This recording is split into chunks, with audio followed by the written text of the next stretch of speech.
ক্রিকেটীয় শক্তিমত্তায় ভারতের কাছে পাকিস্তান ইদার ফিডারে দুধ খাওয়ার শিশু, অথবা ভারত ক্লাস 10-এ পড়া বড় ভাই আর পাকিস্তান ক্লাস 5-এ পড়া ছোট ভাই। এই দুটো কথাই আমি বলেছিলাম এশিয়া কাপে ভারত এবং পাকিস্তান এর আগে দুবার যে মুখোমুখি হয়েছে সেই দুটো ম্যাচ নিয়ে আলোচনা করতে গিয়ে এবার অল ইম্পর্টেন্ট ফাইনাল এশিয়া কাপের 41 বছরের ইতিহাসে প্রথমবার ভারত পাকিস্তান দুই চিরপ্রতিদ্বন্দ্বী ফাইনালে মুখোমুখি হচ্ছে। এবার কি পাকিস্তান আবারও ফিডারে দুধ খাবে, ক্লাস 5-এর ছোট ভাই হয়েই রবে, নাকি ডিফারেন্ট কিছু হতে পারে? হতে পারে, সেই সম্ভাবনা 20 ভাগের বেশি না। কিন্তু এই 20 ভাগকে টার্ন অ্যারাউন্ড একদম ঘুরিয়ে 100 ভাগে পাকিস্তান যে নিতে পারবে সেই সম্ভাবনা আসলে কতটুকু? বাছাইকৃত কাঁচামাল ও স্বয়ংক্রিয় ইউরোপিয়ান মেশিনে তৈরি হয় all time butter bun, all time healthy life. কি করলে পাকিস্তান ভারতকে হারাতে পারবে? এই আলোচনায় গেলে সবার আগে যে জায়গাটা আসে সেটা হচ্ছে নাম্বার 6 থেকে number 11 batting position. Full member কান্ট্রিগুলোর মধ্যে ভারতীয় 6 নাম্বার থেকে 11 নাম্বার ব্যাটসম্যানরা চলতি এশিয়া কাপে সবচেয়ে কম বল ফেস করেছেন, তাদের স্ট্রাইক রেটও সবচেয়ে কম 110। 6 থেকে 11 নাম্বার ব্যাটসম্যান ফুল মেম্বার কান্ট্রিগুলোর মধ্যে সবচেয়ে বেশি বল ফেস করেছেন পাকিস্তানিরা, এবং তাদের স্ট্রাইক রেটও সবচেয়ে বেশি 142। কেন এটা হলো? কেন এটা হচ্ছে? Top order. পাকিস্তানের টপ অর্ডার মিজারেবলি ফেল করছে এবং ভারত মূলত পুরো টুর্নামেন্টটা ডমিনেট করছে ব্যাটিং ওয়াইজ তাদের টপ অর্ডারের কারণে, যার অন্যতম প্রধান কারিগর অভিষেক শর্মা। আপনারা জানেন 300-র বেশি রান করেছেন, 200-র ওপরে তার স্ট্রাইক রেট পুরো টুর্নামেন্টে টানা 3টা 50 করেছেন। এবং একই সঙ্গে পাকিস্তান তাদের টপ অর্ডারও বিভিন্ন সময় ফেল করেছেই, মিডল অর্ডারও অন অ্যান এভারেজ খুব ভালো কিছু করতে পারেনি। এবং পাকিস্তানের সঙ্গে ভারতের লাস্ট ম্যাচটা আপনি যদি দেখেন, এই যে বুমরাকে সাহিবজাদা ফারহান শুরুতেই একদম মানে তুলোধনো করে পেটালেন, বুমরা 40-এর মতো রান দিলেন, পাকিস্তান 10 ওভারে 91 তুলে ফেললো। সেই পাকিস্তান টিম পরের 7 ওভারে 42 বলে মাত্র রান করলো 38। কেন এমন হলো? ভারতের স্পিন লাইন আপ, আরও স্পেসিফিক করে বললে কুলদীপ যাদব। পাকিস্তানের বিপক্ষে যে দুটো ম্যাচ ভারত জিতেছে, অনায়াসে জিতেছে, তার একটাতে 18 রান দিয়ে 3 উইকেট, আর একটাতে 31 রান দিয়ে 3 উইকেট কুলদীপ।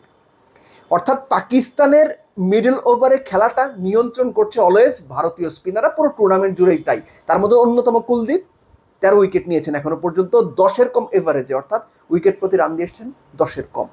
উল্টো দিক দিয়ে চিন্তা করেন তো, শাহিন শাহ আফ্রিদি সবশেষ 2 ম্যাচের প্রত্যেকটাতে 3-3 করে উইকেট নিয়েছেন। শ্রীলঙ্কা বাংলাদেশ 2 টিমের এগেনস্টে এই 2 ম্যাচেই ফার্স্ট ওভার উইকেট পেয়েছেন, কিন্তু ইন্ডিয়ার বিপক্ষে শাহিন শাহ আফ্রিদি একটা উইকেটও পাননি 2 ম্যাচে।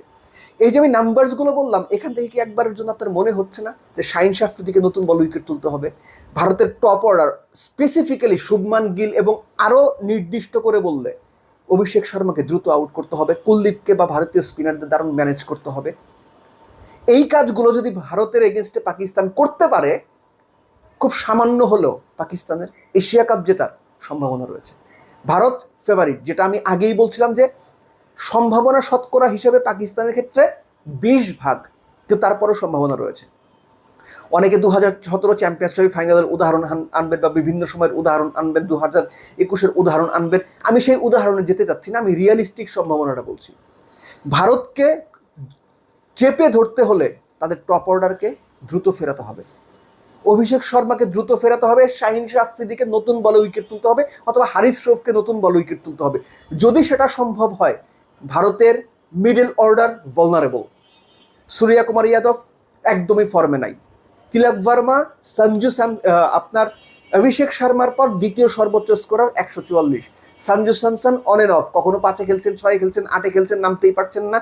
তিনি কতটুকু ভালো করতে পারবেন সেটা নিয়ে ডাউট রয়েছে। আর যেটা আমি বলছিলাম, ভারতীয় মিডল অর্ডার বা লোয়ার মিডল অর্ডার এই টুর্নামেন্টে সবচেয়ে কম বল খেলেছে। সো তাদেরকে ওই পরীক্ষায় ফেলতে হলে ভারতের টপ অর্ডারের উইকেট টপ আগে তুলতে হবে, এবং সেখানে শাহিন শাহ আফ্রিদিকে ভালো ভূমিকা রাখতে হবে।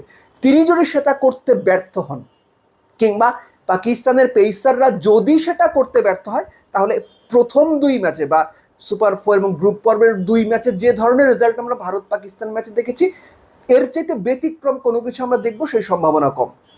উল্টো রেজাল্ট যদি ক্রিকেট বিশ্বকে দেখাতে হয়, তাহলে আমি যে জায়গাগুলোর কথা বললাম এই জায়গাগুলোতে পাকিস্তানকে একদম 100-100 পেতে হবে। ভারতের টপ অর্ডার গুড়িয়ে দিতে হবে, এবং সেটা পেস দিয়ে। যদি সেটা পাকিস্তান করতে পারে, পাকিস্তানের সামনে অবশ্যই খুব ভালো সম্ভাবনা রয়েছে। লাস্টলি, বাংলাদেশ যেভাবে ভারতকে চেপে ধরেছিল, সেভাবে শ্রীলঙ্কাও চেপে ধরতে পেরেছিল। শ্রীলঙ্কা বাংলাদেশ দুই দলই ভারতের সঙ্গে হেরে গেছে, কিন্তু ভারত অজেয় না। চাপে ফেলতে পারলে, চাপে ফেলা গেলে ভারতও ঠিকঠাক মতো ভেঙেই পড়ে। সো পাকিস্তানকে ওটা মাথায় রেখেই এগোতে হবে। এবং মোটা দাগে যদি বলি, সব মিলে ভারত যে কোনো বিবেচনাতে তাদের নবম এশিয়া কাপ ট্রফি জেতার জন্য ফেভারিট, কোনো ডাউট এটার মধ্যে নাই। ভারতের ওপেনাররা বা অভিষেক শর্মা বা টপ অর্ডার যদি টিকে যায়, তাহলে শ্রীলঙ্কার এগেনস্টে যেভাবে 200 করেছিল, সেটাও পাকিস্তানের বোলিংয়ের এগেনস্টে হতে পারে। কেননা পাকিস্তানের স্পিন লাইন আপ বাংলাদেশ কিংবা ভারতের চাইতে খুব একটা ভালো না, কিংবা এগিয়ে, এটা আমি বিশ্বাস করি না। সো পাকিস্তানকে প্রাইমারিলি ভারতের এগেনস্টে সাকসেস পেতে হলে যা করার, সেটা পেস বোলারদেরই করতে হবে। এবং একই সঙ্গে সাহিবজাদা ফারহান কিংবা সাইম আইয়ুবরা যেভাবে এর আগের ম্যাচটাতে ভারতের বিপক্ষে পাওয়ার প্লে ইউজ করেছিলেন, যেভাবে মারমুখী ভূমিকায় ছিলেন, ভয় না পেয়ে সেই কাজটা করতে হবে। সাকসেসফুলি যদি করতে পারেন, তাহলে হয়তো আমরা এক্সপেক্ট করতে পারি এশিয়া কাপের প্রথমবারের মতো ভারত পাকিস্তান ফাইনালটা এন্টারটেইনিং হতে যাচ্ছে। উল্টো হলে ওই মেরে পাকিস্তান হয়ে যাবে ইদার ফিডারে খাওয়ার দুধ খাওয়া শিশু, অথবা ক্লাস 5-এর একেবারে ছোট ভাই।